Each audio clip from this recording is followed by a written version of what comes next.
नमस्कार है दोस्तों, छत्तीसगढ़ न्यूज अपडेट में तो आइए जानते हैं आज की प्रमुख बड़ी खबरों को फटाफट। तो वीडियो में अंत तक बने रहना दोस्तों। तो पहली बड़ी खबर है, महिलाओं को सालाना 12,000 क्राइटेरिया किया जा रहा तैयार। इस चुनाव में बाजी पलटने वाली महतारी वंदन योजना लोकसभा के पहले चालू हो जाएगी। छत्तीसगढ़ विधानसभा चुनाव में भारतीय जनता पार्टी के पक्ष में बाजी पलटने वाली महतारी वंदन योजना लोकसभा चुनाव के पहले लागू हो जाएगी। इसके तहत किन किन महिलाओं को लाया जाएगा, इसका क्राइटेरिया बनाने का काम चल रहा है। मुख्यमंत्री विष्णुदेव साय ने मुख्य सचिव अमिताभ जैन को मोदी की गारंटी के तहत किए गए वादों की सूची सौंपी है, जिसमें महतारी वंदन योजना को पहले लेने की बात की गई है।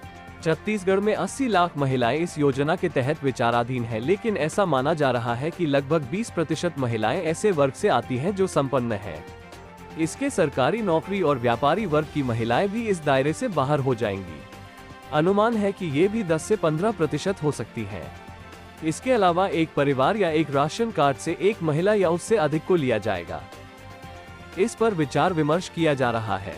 गरीब, अति गरीब और लोअर मिडिल क्लास की महिलाओं को ही इस योजना का लाभ दिया जाएगा।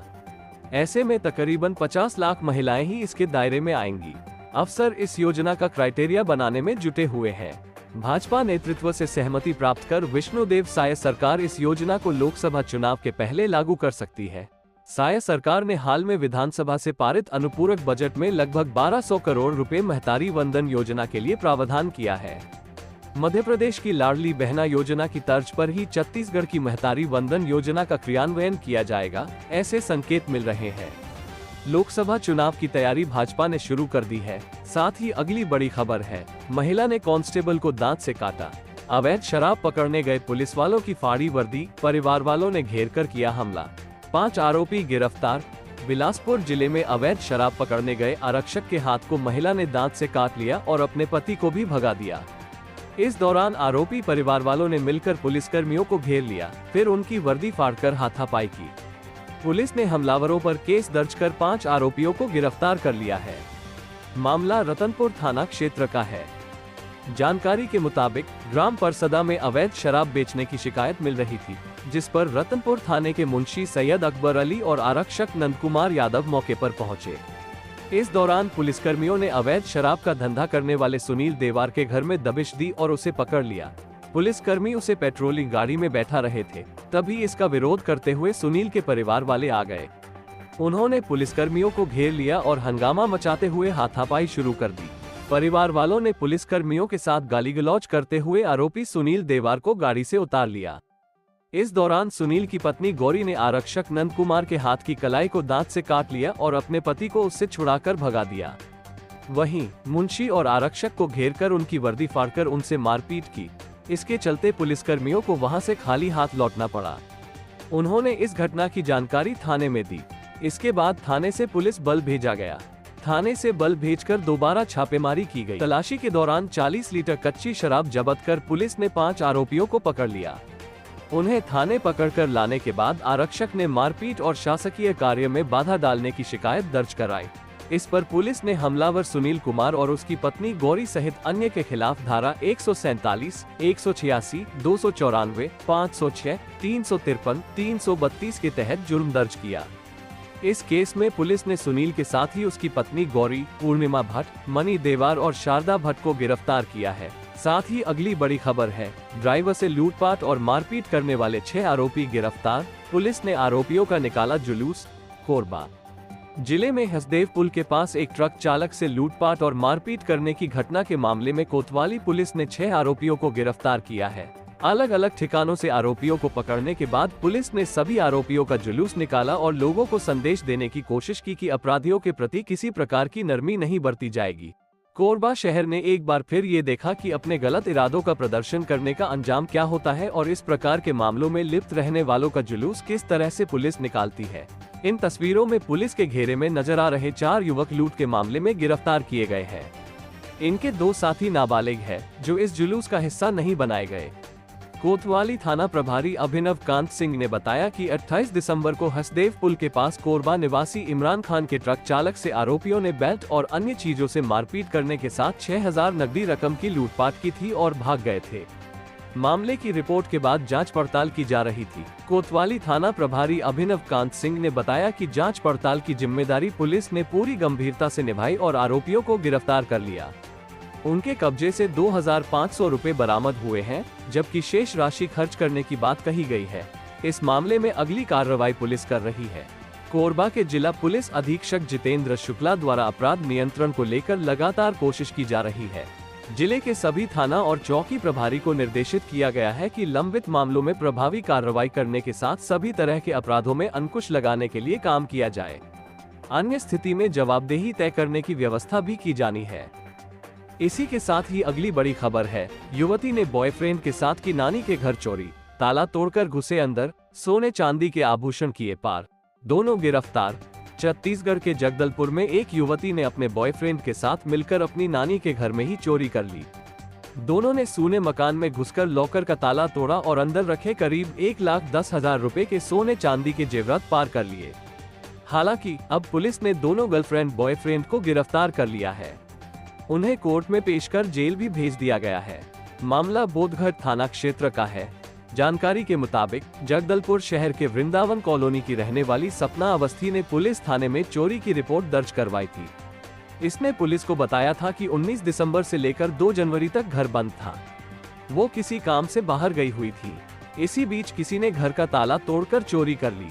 अलमारी का लॉक तोड़ा और उसके अंदर रखा मंगलसूत्र, अंगूठी, सोने की चेन समेत अन्य आभूषण पार कर दिए। जब्त गहनों की कीमत 1,10,000 रुपए से ज्यादा थी। महिला की रिपोर्ट लिखवाने के बाद पुलिस ने मामले की जांच शुरू की। आसपास में लगे सीसीटीवी कैमरों की फुटेज खंगाली गई। लोगों से पूछताछ भी की गई। जांच में पुलिस को क्लू मिला कि महिला की नातिन साक्षी अवस्थी 19 वर्ष एक युवक अभिषेक राव 22 वर्ष के साथ घर की तरफ गई थी। इसके बाद पुलिस ने दोनों को हिरासत में लिया। इनसे पूछताछ की गई। पुलिस के मुताबिक दोनों गर्लफ्रेंड बॉयफ्रेंड हैं। पूछताछ में दोनों ने जुर्म कबूल लिया। तलाशी लेने पर दोनों के पास से सोने चांदी के गहने बरामद कर लिए। इसके बाद पुलिस ने इन दोनों को न्यायिक रिमांड पर जेल भेज दिया है। नगर पुलिस अधीक्षक विकास कुमार ने बताया कि कुछ ही घंटे के अंदर पुलिस ने इस चोरी की गुत्थी को सुलझा लिया। बने रहिए दोस्तों, साथ ही अगली बड़ी खबर है। इस बार कर्तव्य पथ पर रंग बिखेरेगी छत्तीसगढ़ की झांकी। जानिए 28 राज्यों के बीच कड़ी प्रतियोगिता में किस खासियत की वजह से हुआ चयन। रायपुर। देश के 28 राज्यों के बीच कड़ी प्रतियोगिता के बाद छत्तीसगढ़ की झांकी, बस्तर की आदिम जनसंसद मुरिया दरबार को इस साल नई दिल्ली में होने वाली गणतंत्र दिवस परेड के लिए चयनित कर लिया गया है। नई दिल्ली स्थित कर्तव्य पथ पर होने वाली परेड के लिए 28 में से 16 राज्यों का चयन किया गया है। झांकी का अनूठा विषय और डिजाइन रक्षा मंत्रालय की विशेषज्ञ समिति को रिझाने में कामयाब रहा। मुख्यमंत्री विष्णुदेव साय ने राज्य को मिली इस महत्वपूर्ण सफलता पर बधाई दी है। उन्होंने इसे प्रदेश के लिए एक बड़ा अवसर बताया है। छत्तीसगढ़ की झांकी भारत सरकार की थीम भारत लोकतंत्र की जननी पर आधारित है। ये झांकी जनजातीय समाज में आदिकाल से उपस्थित लोकतांत्रिक चेतना और परंपराओं को दर्शाती है, जो आजादी के 75 साल बाद भी राज्य के बस्तर संभाग में जीवंत और प्रचलित है। इस झांकी में केंद्रीय विषय आदिम जन संसद के अंतर्गत जगदलपुर के मुरिया दरबार और उसके उद्गम सूत्र लिमू राजा को दर्शाया गया है। मुरिया दरबार विश्व प्रसिद्ध बस्तर दशहरे की एक परंपरा है, जो 600 सालों से चली आ रही है। इस परंपरा के उद्गम के सूत्र कोंडागांव जिले के बड़े डोंगर के लिमू राजा नामक स्थान पर मिलते हैं। इस स्थान से जुड़ी लोककथा के अनुसार आदिम काल में जब कोई राजा नहीं था, तब आदिम समाज एक नींबू को राजा का प्रतीक मानकर आपस में ही निर्णय ले लिया करता था। झांकी की थीम व डिजाइन स्थानीय स्तर पर बृहद अन्वेषण और वरिष्ठ अधिकारियों के मार्गदर्शन में तैयार की गई। इस विषय वस्तु पर आधारित झांकी को 5 चरणों की कठिन प्रक्रिया के बाद अंतिम स्वीकृति मिली है। रक्षा मंत्रालय की विशेषज्ञ समिति के सामने थीम और डिजाइन के चयन के बाद झांकी का 3D मॉडल प्रस्तुत किया गया। अंत में संगीत चयन के साथ ही झांकी को अंतिम स्वीकृति मिल गई। झांकी की थीम और डिजाइन ने चयनकर्ताओं को खासा आकर्षित किया। साथ ही अगली बड़ी खबर है, नहीं थम रहा हाथियों का उत्पात, 5 गांवों के कई घरों को किया क्षतिग्रस्त। जशपुर जिले के पत्थलगांव, बगीचा और कांसाबेल में हाथियों का उत्पात थम नहीं रहा है। कड़कड़ाती ठंड में भी हाथी आए दिन रिहायशी इलाकों में पहुंच रहे हैं और नुकसान पहुंचा रहे हैं। हाथियों ने एक बार भी पत्थलगांव में उत्पात मचाया है। यहाँ के 5 गांवों में 4 घरों को गजराज ने क्षतिग्रस्त कर दिया है। इससे लोगों में दहशत का माहौल है। घटना की सूचना मिलने पर वन विभाग की टीम मौके पर पहुंची। फिलहाल वन विभाग ने 30 प्रभावित गांवों में 24 घंटे निगरानी शुरू कर दी है। इसके लिए पुलिसकर्मियों की भी मदद ली जा रही है। बता दें कि इसके पहले हाथियों के दल ने बुधवार को तमता और बालाझर में 2 घरों को क्षतिग्रस्त कर वहां रखे अनाज को चट कर दिया था। हाथियों के हमले के दौरान घर के बाहर अलाव जलाकर बैठे लोगों ने भागकर मुश्किल से अपनी जान बचाई थी। रायपुर प्रदेश में सरकार बदलने के बाद अब पूर्व हो चुके कुछ मंत्रियों ने बंगले खाली कर दिए हैं। ऐसे में कुछ बंगलों से महंगे सामान गायब होने की खबर आ रही है। कांग्रेस शासन में नगरीय प्रशासन रहे मंत्री डॉक्टर शिव डहरिया ने बंगला खाली कर दिया है, लेकिन उसके बाद उक्त बंगले से लाखों रुपए के सामान गायब होने की बात सामने आई है। नए स्वास्थ्य मंत्री को ये बंगला आवंटित हुआ है, जिसका उन्होंने निरीक्षण किया। उन्होंने यह आरोप लगाया है कि यहाँ लगे एसी, मॉड्यूलर किचन समेत कई महंगे सामान गायब हो गए हैं। स्वास्थ्य मंत्री श्याम बिहारी जायसवाल राज्य सरकार से आवंटित बंगले में शिफ्ट होने से पहले उसका निरीक्षण करने पहुंचे थे, जहां उन्हें कई सामान गायब मिले। उन्होंने इस पर कड़ी आपत्ति जताते हुए लोक निर्माण विभाग के अधिकारियों से इस बारे में जानकारी ली। उनका आरोप है कि एसी, कांच के दरवाजे, मॉड्यूलर किचन, टाइल्स, बिजली के महंगे सामान समेत काफी सामग्री यहां से गायब मिली है। उनका कहना है कि पीडब्ल्यूडी के अधिकारियों को हमने जांच करने और इस संबंध में आगे की कार्रवाई के लिए निर्देश दिए हैं। छत्तीसगढ़ स्वास्थ्य मंत्री श्याम बिहारी जायसवाल ने बताया कि जो बंगला मुझे मिला है उसमें जमकर लूट खसोट हुई है। राज्य के इतिहास में पहली बार ऐसा हुआ कि बंगला खाली करने के साथ सामान गायब हुआ हो। पूरे मामले की जांच कराएंगे, जितना भी सामान गायब हुआ सबकी रिकवरी की जाएगी। जांच के आदेश दिए हैं, जो भी दोषी पाया जाएगा उससे वसूली की जाएगी और कुर्की भी की जाएगी। साथ ही अगली बड़ी खबर है, आखिर क्यों अचानक थाने पहुंची डोंगरगढ़ की विधायक हर्षिता स्वामी।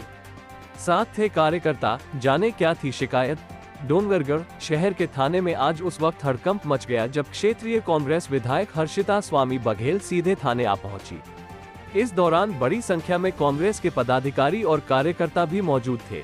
दरअसल डोंगरगढ़ की विधायक हर्षिता स्वामी बघेल क्षेत्र के कानून व्यवस्था से जुड़ी शिकायतों को लेकर थाने पहुंची थी। उन्हें शिकायत मिली थी कॉलेज छात्राओं के साथ छेड़छाड़ की घटनाएं सामने आ रही हैं। इसी तरह इलाके में अवैध शराब की बिक्री भी की जा रही है। इन्हीं समस्याओं के निराकरण और दोषियों पर कार्रवाई की शिकायत लेकर वो थाना प्रभारी से मिली और उन्हें ज्ञापन सौंपा। थाना प्रभारी उन्हें आश्वस्त किया कि उनकी शिकायतों को गंभीरता से लेते हुए त्वरित और प्रभावी कार्रवाई की जाएगी।